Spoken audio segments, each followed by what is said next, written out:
Hello friends, Imogen Creve here, the cafe latte sipping pre-service teacher, welcoming you to episode 2 of the Caffeinated Pedagogue. In today's episode, we're going to be looking at assessment. I will quickly note we are not going to be tackling national or international standardized testing. We will save that for another episode. Instead, we'll be exploring effective assessment through the lens of primary education. We will be looking at how the development of effective assessment practices rely upon a classroom teacher's understanding of both local and national curriculum, and additionally how it recognises and responds to individual student learning styles and preferences. We will consider the interconnectedness of curriculum and assessment, and how they both shape and inform our practice. We will also look to theory and research for ways to adapt and improve assessments within our classrooms to ensure the best outcomes for each of our little learners as we join in actioning the shared goal of equity and excellence in Australian education. Assessments of all type, be they assessment for, as, or of learning, formative or summative, provide us teachers with insight into a student's progress and their knowledge, skills and understandings. They help us to identify a student's strengths, but additionally they help shed light on any barriers or gaps that might be present. Assessments can illustrate the need for greater support and scaffolding or extension. They allow us to make decisions and identify the next best steps forward in supporting the growth and development of our learners. Assessment provides us with data that aids in shaping our delivery of curriculum through the creation of engaging, authentic, and meaningful experiences for our students. Dr. Lynn Sherratt, when speaking of assessment in her book Clarity, What Matters Most in Learning, Teaching and Leading, says, "Nothing else matters in teaching and learning as much as quality assessment, that is, data that inform and differentiate instruction for each learner in a never-ending cycle of inquiry to discover what works best." Undeniably, assessment is a vital part of our teaching and learning cycle, being intrinsically connected and ingrained to what we do within our classrooms and in our planning every single day.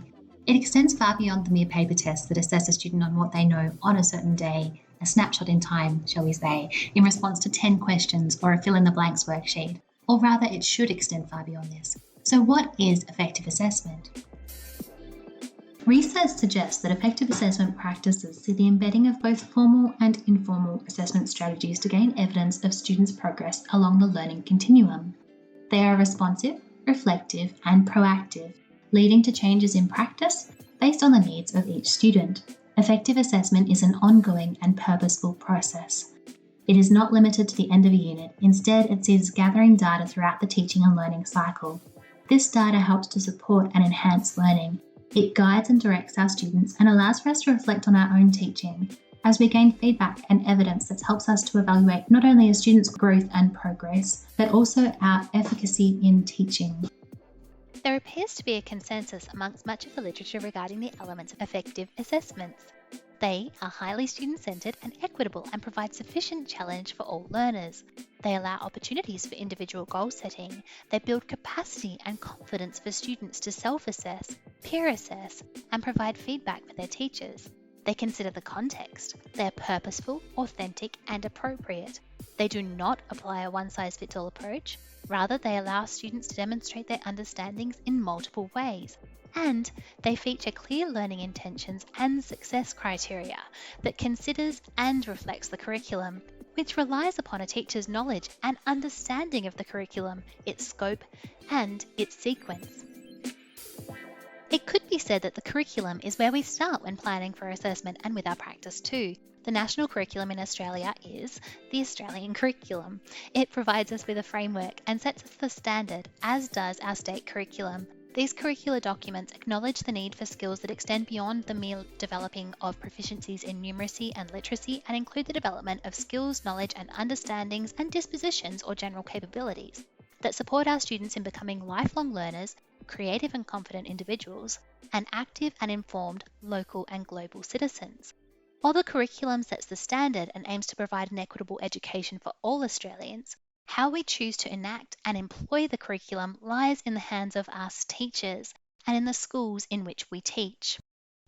Curricula is not limited to just policy documents such as the Australian or Victorian curriculum. with literature suggesting that there is much power in the culture, the climate, and the ethos of our schools, classrooms, and learning communities. That is, the hidden curriculum.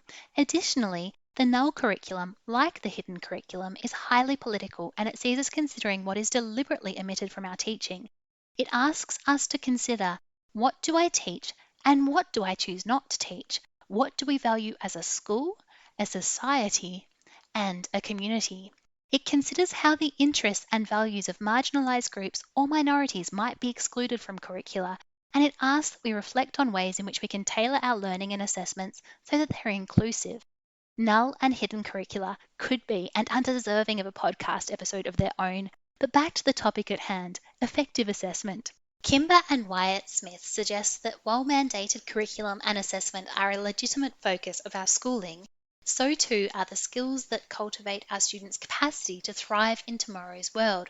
As such, we must find ways to incorporate authentic and meaningful student-centered assessments and learning experiences to allow for this. So what might this look like in our classrooms? In recognising that effective assessment practices rely upon not just an understanding of curriculum, but also a teacher's ability to recognise and respond to individual learning styles and preferences of our learners, which in essence is truly placing students at the centre. I'm sure you've heard Albert Einstein's quote or a similar iteration of the theme, everyone's a genius, but if you judge a fish on its ability to climb a tree, it will live its whole life believing that it's stupid. It links to education, inclusion, differentiation, and assessment, and my goodness, it is relevant on the topic of effective assessment. We speak of differentiated instruction in our classrooms, and we aim in our practice to cultivate inclusive learning environments. But are they truly inclusive spaces if we ask all of our students to express their knowledge, skills, and understandings in the same assessment, in the same way? Most classrooms in Australia contain a wonderfully, culturally and linguistically diverse group of little learners. Thompson and Hall suggest that each of our learners brings a virtual school bag containing funds of knowledge, that is, a set of unique experiences, skills, dispositions, interests, a different readiness, and a unique learning profile. So why not build upon these strengths rather than asking them to conform to a narrow and standard assessment? Differentiation of assessments helps in achieving more equitable classrooms as it caters to the needs of students and builds upon their strengths in specific contexts. This does not mean a diluting of the curriculum. Instead, it results in a curriculum that is fair and just, one that ensures all students have access to valued knowledge and skills and the ability to express their learnings in a learning style that suits them. Consider the work of Howard Gardner, looking specifically at his theory of multiple intelligences. Gardner suggests instead of applying a narrow and limited view of intelligence to our teaching and assessment, we should consider that there are multiple types of intelligence, such as visual, spatial, intrapersonal, interpersonal, linguistic, logical, mathematical, bodily kinesthetic, naturalist, and musical. Now, this theory does not suggest that we focus solely on one intelligence. Rather, it calls for the weaving of multiple modes for expression of and gaining of knowledge. Assessments should offer our students opportunities to share their learnings across a range of multiple modes with the aid of Gardner's multiple intelligences theory.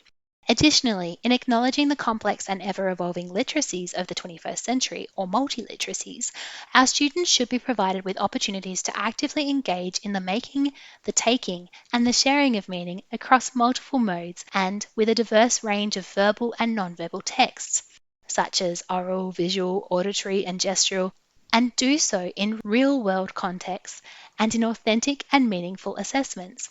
Instead of having every student within your classroom create a written text in response to an assessment prompt, invite them to create a video, record an interview, make a podcast or a vlog, create a picture book, a cartoon, and perhaps, if the assessment allows, an interpretive dance. To both understand and deliver quality assessments relies upon a teacher's understanding of different learning styles and theories. We must know how each student learns and help them in recognizing and building upon their strengths through the use of low floor, high ceiling tasks, centering assessment around a student's learning styles and preferences, and inviting our students to the table as partners in their learning and assessment. We are supporting them in their progress upon their learning continuum. At its core, effective assessment sees us acknowledging that all students have differing strengths, different needs and different backgrounds. It sees us using documents such as the Australian or Victorian curriculum to provide a framework that aids in the setting of clear and challenging goals for each student, and drawing upon our understanding and knowledge of both curriculum and learning styles to tailor our assessments and support students' progress in their learning journeys, regardless of their starting point.